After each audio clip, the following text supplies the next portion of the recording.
Maryland exploded in the first round of the NCAA tournament, and one of the keys to their success, in our opinion, is their use of goal line pick play.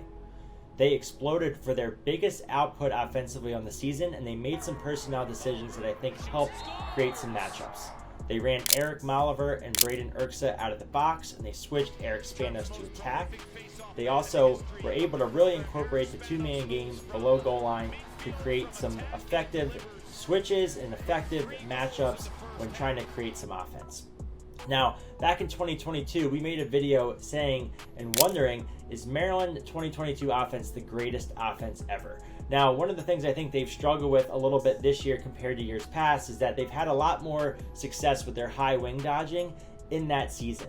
Guys like Anthony DeMeo and other guys creating out of the high wing have drew a lot of attention, drew a lot of hedges, and that allowed them to throw the ball forward and look through to the defense, to the backside, to guys like Logan Wisnauskas. Now, we're going to take a look here as how they exploded against Princeton and really utilized a lot of picks along goal line. So we saw this possession run through, and now Molliver's got a pole behind the cage, and Daniel Kelly's covered by a short. Now, this is the first example here for their first goal, and this is something that we've also covered a lot over the past year, is this goal line slip action. So you can see that Kelly is looking to seal his own guy just above goal line. Molliver's looking to run off of that, and this defender has to make a decision. Does he try to fight over, or does he drop under the pick?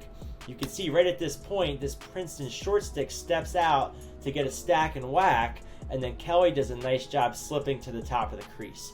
Maryland always has done a really good job of utilizing movement up top, so these guys are high enough and they occupy the defense, so that slip pass is there without the two slide getting down on the backside. This was the first example we saw in one of the first offensive possessions in the game in Maryland's 16-goal performance. If we then look now, Maryland's up 3-1. We see another example here of a nice down pick right along goal line.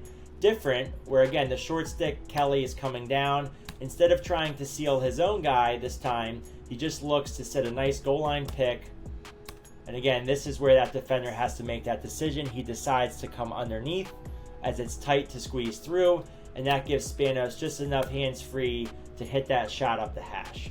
Now, one of the things that Maryland also did really well in general in this game is effectively score these shots. You know, coming up the field at 6 to 7 yards isn't always an easy look, but they hit their shots and they really cashed in on these opportunities. And here's another look here. What Kelly can also do is he can adjust his pick to the right or the left to make that Princeton defender have to fight to get through, and that short stick does not want to have to switch onto Spanos. Spanos comes upfield and he sticks that lefty up the hash. He had a really nice day from the attack position, and it's something that we'll be looking for when it comes to playing Duke, and it'll be interesting how the Duke defense prepares for this, so something to keep looking out for. We see another example here. It's 4-1 Maryland. We have Chorus coming off the end line now against the pole, and here's Ryan Siracusa again showing that goal line pick action. Here, this is a good example of using a seal where he's actually trying to bump in and pin his guy, and what that does is that makes it really hard for that Princeton defender to get through, so that now when Chorus releases that ball from around 2 yards above goal line, his hands are really uncontested. So again, Princeton's coverage in these examples was, instead of fighting to get through, they were dropping underneath, and it's also a sign of a good initial dodge when trying to use that pick.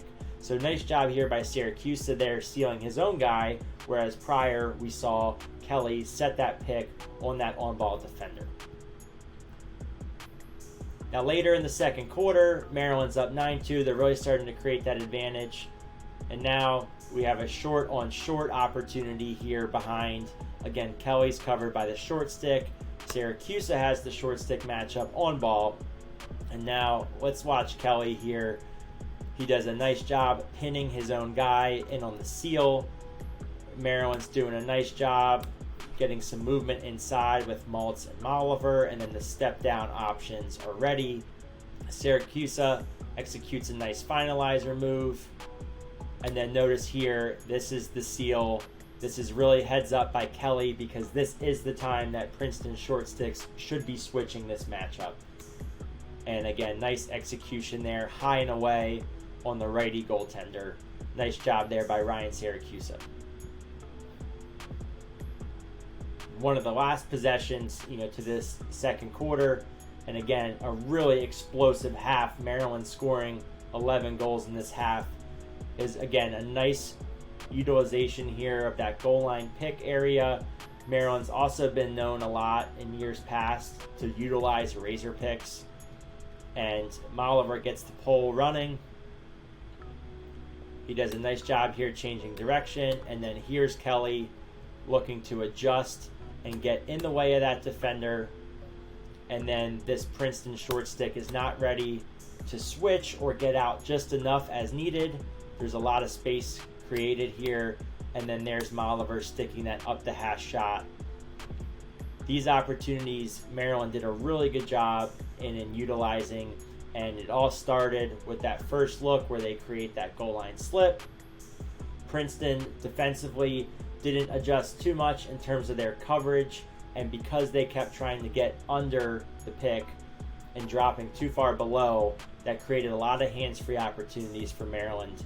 Duke will have a week to prepare for some of the personnel changes that Maryland utilized, as well as thinking about how much they want to key in on this goal line pick play. But this was a really big spark of life for the Maryland offense, again, with their highest goal output for the season. We're looking forward to the quarterfinal matchup between Duke and Maryland at Hempstead at Hofstra Stadium. See you there.